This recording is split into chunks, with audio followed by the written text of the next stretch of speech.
মানুষ খুব সহজেই কোনো পরিবর্তন বা চেঞ্জ মেনে নিতে পারে না। এটা যেমন তার ব্যক্তি জীবনের জন্য সত্যি, তেমনি পেশাগত জীবনের জন্য। চেঞ্জ আসলে মানুষ বাধা দেবেই, তারপরেও কিন্তু আমাদের চেঞ্জ করতে হয়।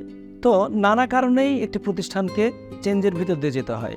এটা ভিতরের কারণে হতে পারে, বাইরের কারণে হতে পারে।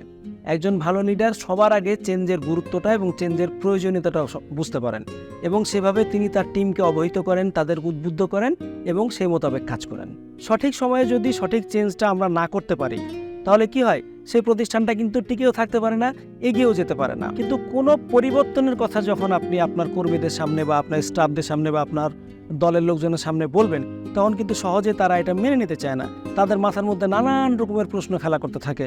কেন এই চেঞ্জ, কেন এই পরিবর্তন, এই পরিবর্তনে আমার কি লাভ হবে, আমার যদি লাভ না হয় তাহলে নিশ্চয় আমার কোনো ক্ষতি আছে।